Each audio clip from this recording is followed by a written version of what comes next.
আসলে আমরা তো সিটি কর্পোরেশন যারা প্রতিদিন নাগরিক তারা অভিবৃদ্ধি করে। আসলে আমাদের সিটি কর্পোরেশনের একটাই ওয়ে আছে, সিটি কর্পোরেশনের পানিগুলি নর্মাল পানিগুলি সবসময় এই কান্দি খাল দিয়ে যায় 70% পানি, আর 30% পানি আমরা একটা রেসকোর্স খাল আছে ওটা দিয়ে আমরা এটাও ঘুরে আবার এই ঠিকই দক্ষিণ দিকেই যায়, এটাও আবার উত্তর দিকে হলেও ঘুরে কিন্তু দক্ষিণ দিকে যায়। তো এই গত বছর 2020-এ এটা আমরা নোয়াখালী পর্যন্ত হাইওয়ে করার জন্য 4 লেনের জন্য তারা রোডসের টেন্ডার দিছে। ওই সময় আমরা বলছি আমাদের এই খালটা হলো ডিসির এক নম্বর ক্ষতির মতো খাল, আর রক্ষণাবেক্ষণ করি কুমিল্লা সিটি কর্পোরেশন। ও তারা আমরা বলছি এটা কোনো সময় আমাদের লোক যোগাযোগ রাখে। তো তারা টেন্ডার দিছে, ভালো কথা, শহর উন্নতি হইব, 4 লেন হইব। তো আমরা বারবার বলার পরও তারা তাদের মতো কন্ট্রাক্টর দিয়ে কাজ করায়, মানে আমরা তো বাধা দিলেও ওই সময় কাজ করে না, চলে যায় যে সত্যি। আবার আমরা আসার পরে আমরা বললাম একটা খালের তো এটা পানি 70 পানি যায়, একটা আমরা বসি না, আসে বই সমঝোতা করিয়া সুন্দর কালি কন্ট্রাক্টর তো তাদের লাভের জন্য মালটা কাটতে খালে ফালে দেয়, মালটা উড়ে আমরা তো মাটি পাই না, মালটা তাদের কাটে মাটি তো খালে দিয়ে দিতেছে, মাটি তো একটা গাড়ি দিয়ে উড়ে নিয়ে যাবে, যেটা কাতে করতেছে মাটি উড়ে না হইব। এই অবস্থাতে আমরা জানি সারা বাংলাদেশে সারা পৃথিবীতে একটা সময় সিজনে বৃষ্টি বিষয় যে আমরা সিজনে আমরা এত কিছু বড় আমরা কুমিল্লা শহরের আমার যে 52 কিলোমিটার আছে এটার ভিতরে আমি আমাদের সিটি কর্পোরেশনের ভিতরে আমি যথেষ্ট চেষ্টা করছি, উদ্যোগ নিয়ে চেষ্টা করছি। মাননীয় এমপি সাহেব আছে, মন্ত্রী সাহেব কইয়া আমার যে 52 কিলোমিটার মধ্যে যে ছোটো ছোটো ড্রেন ছিল এটি আমি বড় করার চেষ্টা করছি, করে আবার হাঁটানোর ব্যবস্থা করছি। কিন্তু এই কান্দি খাল আর এই দিন 52 কিলোমিটার পরে যে আমার পানিগুলি বাইরে যায়, মনে করেন আমার ফদ্দ বাজার পরে আমার কোনো ওয়াই নাই, এরা তারপরে হইয়া গম্ভীর নদীর হইয়া তারপর ডাকেতের নদী যায়। তা আমার ফোন হলো দক্ষিণ উপজেলা, সদর উপজেলা, দক্ষিণ সদর উপজেলা বাইপাস করে না ডাকেতির যাইব, এটা হলো একটা ওয়াই। আর আমি আপনার আবারও বলি বোঝার জন্য, আমার উত্তর হলো গুমতি নদী, আমার শহর থেকে হলো মিনিমাম 10 ফুট উঁচা। সুতরাং উত্তরের ফানিটাই আমি ঘুরিয়া নিয়ে উত্তর ফানিটাই আমার 1 নম্বর ওয়ার্ড, 3 নম্বর ওয়ার্ড, 4 নম্বর ওয়ার্ড, 5 সব পানি ঘুরিয়া নিয়ে আমি এই আমার এই ফসল হাসপাতাল দিয়ে নবপরিশ্রমী হইয়া টমসু দিয়ে কান্দি নদী দিয়ে পাঠাই। এটা হলো ওয়াই। তো এই ওয়াইটা এটা তো আমি একলা পরিবর্তন করতে পারবো, এটা কোনো পরিবর্তন কোনো লাইন নাই। এটা আমি গুমতি নদী ফানি ফালাতে পারতাম না, কিন্তু আমার থেকে 10 ফুট পোষা। এই আইন পূব দিকে হলো ইন্ডিয়াতে আমি ফানি ফালিতাম, ওই পানিগুলি আমরা বিবির বাজার খাল সামনে দিয়ে দিয়ে আপনি ঘুরিয়া এটাও আবার আমরা কান্দি নদীর সামনে পদ্ম বাজার সামনে নেই, সব ওয়াই কিন্তু টাকেতের নদী। এটা আমরা তো আমার কত হলো আমার শর্ট যদি আমি সোনা দিয়ে বাড়াই লাভ হবে না যদি আমার আউটলাইন ভালো না হয়। আউটলাইন গেলেও শহরের পানি নিষ্কাশনের আউটলাইন যদি বড়ার থাকে, আমি শহরের বড় বড় ড্রেন বড় বড় খাল করে লাভ হইতো না। আমি প্রতিবারই চেষ্টা করি, এবার আরও চেষ্টা করতেছি।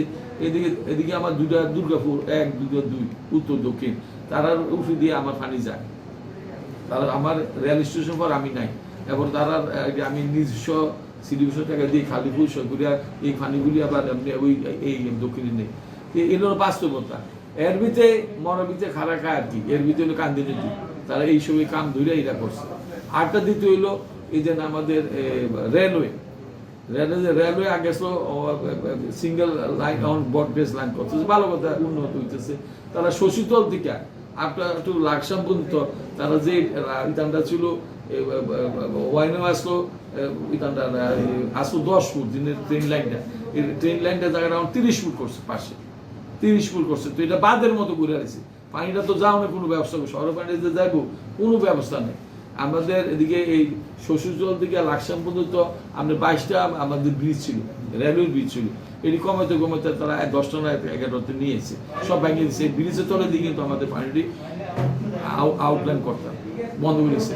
কাজের সময় কোনো আমাদের লোকের সমন্বয় করে না, কিছু না, এটা তো আমাদের শহরটার একটা বাঁধের মতো করেছে, বাঁধ দিয়ে তারা দিনে 10 ফুট রাস্তাটা করছে 30 ফুট, রাস্তা বড় করে না, তো বাঁধের মতো হয়ে গেছে না, পানি যাওয়ানো সম্ভব। এই দুইটা হয় আমরা এইবার, হ্যাঁ পানি হইতো না এটা আমি অবশ্যই, কিন্তু এইভাবে পানি অনেক করবো যেটা আমার কল্পনার বাইরে ছিল, যার কিন্তু আমরা অতি দ্রুত আমি নিজে অন্তর্গত করিয়া আবার নতুন করে আসি, আমাদের নির্দিষ্ট অর্থনে টাকা দিয়ে আবার এই কান্দি নদী আবার আলাদা অন্য খালগুলি আবার নতুন করে কাটা শুরু করছি, শর্ত বাসের জন্য।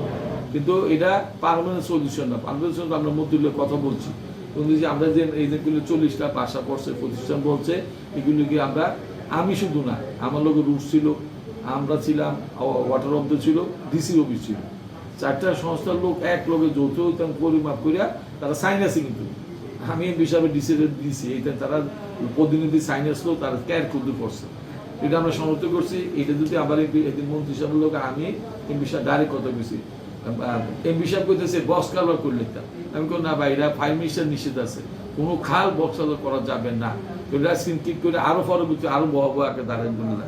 এবার এই বিষয়ে না বুঝে আমার সামনে তাদের সাহেব মন্ত্রী সাহেবের কাছে করছে, আমি যদি না এটা বার এটা হইতো না, এটা এমনি থাকবো, আপনারা রিজনেবল ওয়ালের লাগে বলেন, আমি টাকা দিতেছি। আমরা রিজনেবল ব্যবস্থা 120 কোটি টাকা রিজনেবল লাগে আমরা দিয়ে দিছি। এখন কত ভাঙবো কোন সময়?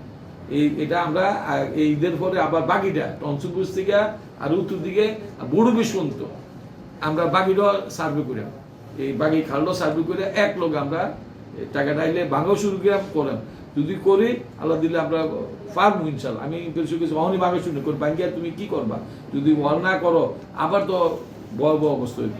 তো আমরা চিহ্নিত করছি, বাকিটা চিহ্নিত করিয়া এটা তো আমরা করে দিতে পারি। আচ্ছা, আমি মেয়র যে আছি কালকে না, একজন তো আইব, কিন্তু কাজ তো আরম্ভ করতে হবে, একজন কাজ আরম্ভ হলে কাজটা শেষ হবে। আমার নীতি হইলো আরম্ভ হইলে শেষ হয়, আরম্ভ না হলে শেষ হয়, আর কাম কোনোদিন শেষ নাই। আমি মনে করি উন্নয়ন কাম কোনোদিন শেষ নাই।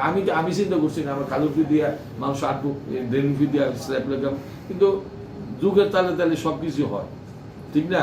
আমি চেষ্টা করতেছি, এই হলো বর্তমান অবস্থা। তো আমরা এইবার ঘটনার পরে আমরা খুব হার্ড পজিশন আছি, প্রবলি ড্রেন আবার নতুন করে আমরা এটা চেক আপ করতেছি।